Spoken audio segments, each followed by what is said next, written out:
Hello and welcome on Swishing the Nets, Sri Lanka's first ever basketball talk show. Last week we had a bit of a sad news regarding this entire Sabah 2017, but coming up this week we have exciting and very happy news for the entire Sri Lankan basketball fraternity. Sri Lanka went on to beat Japan for the first ever time in any format of the game in the recently concluded under 18 3x3 Asia Cup, which was held in Malaysia. And today I thought we need to dedicate the segment to talk about it because it's such an important win, such an historic win for Sri Lanka. And also the men's team and the women's team, both the teams qualified into the quarterfinal stage as well, and we were ranked 5th in Asia as well. So I've got with me two people who were really instrumental in bringing this glory back to Sri Lanka. One is of course one of the most hot topics in the Sri Lanka basketball these days with his dazzling crossovers. I'm pretty sure I need not to make a really long introduction on him. Shivanga De Silva, welcome on ThePapare.com, and of course Sivashakti Selvaraja, team manager who toured with the under-18 teams to the 3x3 Asia Cup. Welcome both of you on ThePapare.com. Let's first move on to Shivanga. Sri Lanka beat Japan for the first time in the history. You were there in the playing area when you did it, and you were very instrumental in the win as well. How do you feel about it? Obviously, it was a great win for us as a team to beat one of the heavyweights of Asia, Japan. It was a tough match for us. I think from the beginning itself, we had the height advantage, and I think our team did really well to come out with a win. So yeah, it was a great feeling for us, and we love the support back from home, and yeah, all around it was the best feeling we get. Sri Lanka first beat Kyrgyzstan in the group stage match, and then they went on to beat Japan, and they topped the group with 36 points and qualified into the quarterfinal stage. How were the preparations, Sivashakti Selvaraja? How did the preparations happen in this tournament? When were the pools selected? You had quite a lot of time for practice, and I'm pretty sure that really helped in beating Japan and topping the group and qualifying into the quarterfinals. Yeah, so we had a 3 to 4 weeks preparation period for the tournament, and our guys did a good job with me. And whenever I said we need to focus on this, focus on this, focus on this, so they were like giving full commitment for me. And we should have. I went with some new strategies, with some new offenses, which not using by the other coaches, and we were like bit tactically we played, and we were prepared well on that tournament, and that was the benefit for us for the winning these two matches. Shivanga, there's a lot of questions to ask you, but one of the most important things is there is no coach being present when you're playing in the 3x3 arena. It's all the players. You got to make the decisions. So as a team, how did you all make those crucial decisions in the Kyrgyzstan match and of course in the Japan match as well? So in our team, definitely we got one of the most experienced teams, and when we talk about the other three players, they've all represented the Sri Lanka once before along with me. I think when we toured to Bangladesh, Dhaka, and yeah, I mean it was always the team belief on what we want to do, and in the match it's all about the attitude. If you're willing to do something for your other teammate, that's it. That's good. You're gonna come out with a W. That's it. I mean, so our team coordination I think was perfect. I love the team. And I think it was a great, we had great teamwork, and it was a great way of coming out of the tournament, coming out as the group champions and losing to China. Even though we lost to China, it was a great match. Obviously, they had the height advantage over us, but then we brought the lead down to just 2. So I think we did a fantastic job in, showing around what Sri Lanka basketball is. And I think overall our team coordination was like really good, super on top. Sri Lanka lost to China in the quarterfinal, which was a very unfortunate situation. Sri Lanka played really good basketball, but unfortunately the Chinese lads, they topped us up. Selvaraja, what do you think, what did we really miss against China? Where did we go wrong? Nothing went wrong, Lerom. The thing is, both teams prepared well. Even before the match night, we were sitting on the apartment and we were discussing about, we watched the China match with Chinese Taipei, if I'm not mistaken, Shivanga. Yeah, that was the match. Yeah, so we were like, pointing everything, and we were write down everything, and we were planned for their defense and offense. Same way, I think they have outnumbered Shivanga's moves, and they were with Brent 3 points and Rukshan 3 point, and Rashan sometimes he dominate in under the basket, so they were well prepared also. And what was cause was for the losing for the China match. First thing is in Sri Lanka we play basketball the contacts, because the contacts you play here and there, it's make us a difference mainly, because here they call normal silly fouls, but they were pushing, they were holding, but the referee doesn't call fouls for those stuff. So once we guys try to push and go away, they are very strong and they are pushing us again.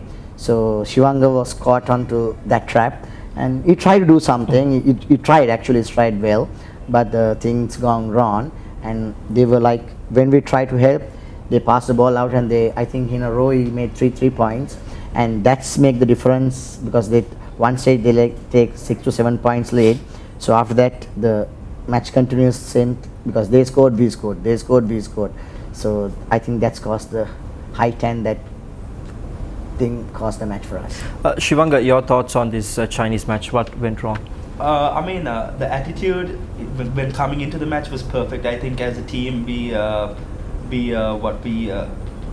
kind of realized exactly what we have to do before the match. But coming into the match, and when they took a 10-3 lead after 3 continuous 3 points back to back, I think that took the match away from us. But I think coming into the match, coming to the 5-minute mark, we cut down the lead to just 2 points.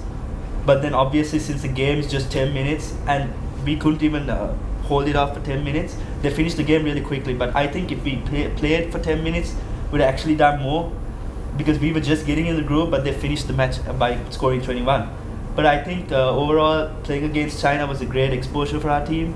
And I don't think losing to China is a disgrace to our country at all, because China beat the defending champions Qatar by I think the same amount of points we lost to them. Even the finals, they beat Chinese Taipei with the same amount of points, 12-21, and we losing to China 12-21 with a team that didn't even have much of a height but had heart.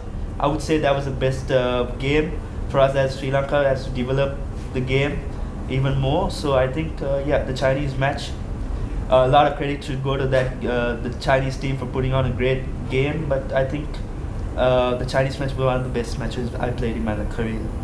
We have to talk about the girls as well. Even though we speak about the Japan win so much, girls also qualified in the quarterfinals. They only lost 1 match in the group stage. They played very well.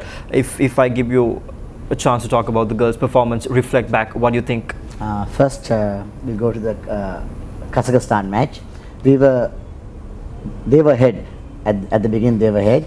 So as a coach, as team manager, I can't shout. So what I called them they were on the court and said, don't look at me, just listen what I'm talking to you. And they did a good job, because they never give the eye contact to me. And when I said you get the ball, you drive, I've spoken in Sinhala, not in English, because I'm next to the referee.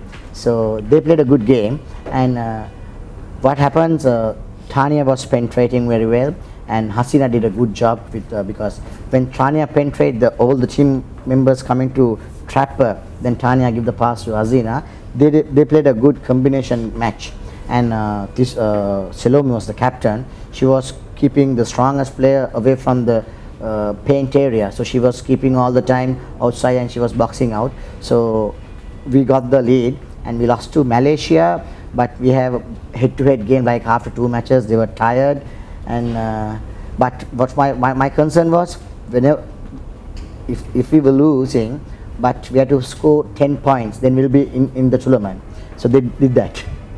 Indeed, both the teams actually did perform really well, but the key question is, how are we going to keep this performance, the consistency in the process? How are we going to keep it? So what are the plans that we have for the future? Selvaraja, the under-18 World Cup is coming up in China. So what are the plans from the federation actually aspect? we have a fast track program which is funding by the FIBA. So I think all the 8 players were in that fast track pool, and they were in quarter by quarter they were going abroad for the coaching camps as well. and I think this will be a good exposure to get some playing under foreign coaches and get some exposure with other players, and they will be meet one of the best 3-on-3 players, like number one ranking player will be coming and talking to the players. It will be a good big exposure for them to have good experience and enhance the game standard in Sri Lanka. Shivanga, if I give you the final question, what are your thoughts about the support and any final words of thank you? Yeah, I would like to thank our coach and the selection committee, Coach Selva Raja, for doing an amazing job in preparing us for this match, like tournament. But I should probably thank the selection committee for announcing the team, I think 3 weeks prior to the tournament, and it was a lot of respect for them, because I think they had to select so many teams. Like they had the girls team to be selected, and then the Sabah team to be selected, and then the under 23 one that they're touring right now. I think so a lot of respect should go out to them for taking the time out from their personal life just to select a team. So a lot of respect to the selection committee. And yeah, I mean the fans from Sri Lanka for always supporting us abroad. We always got so many messages on I don't know, Facebook and all types of social media thanking us. They were like just supporting us continuously. And finally, I would like to thank you guys for continuously just supporting and making sure that we were informed. Like I thought we'll come down here and then no one would know that we would. If it was like 10 years ago, I'm pretty sure no one would have known that we would be Japan. But right now, with you guys and your help, I mean, it's fantastic. And Thank you. I'm so happy to play right now for Sri Lanka. And it's Raja, if I give you the chance, final words of thank you. First of all, I will thank for the Sri Lanka Basketball Federation to give me a chance to coach for the young talented guys, and let me thank 3-on-3 head Christy Mariadasan. He done a fantastic he was on the backstage and he was doing a great job. And finally, I will thank my boys and the girls team who make me proud. Not only me, who make the Sri Lankan proud. Both these teams, they put up a brilliant performance back in Malaysia and brought back glory to Sri Lanka. And of course, we wish all the very best to the team who will be touring China in the Under-18 World Cup as well. And coming up next week, we'll talk about those teams as well and about the Mercantile Basketball League as well. And until next week, ladies and gentlemen, keep sharing the passion together with us.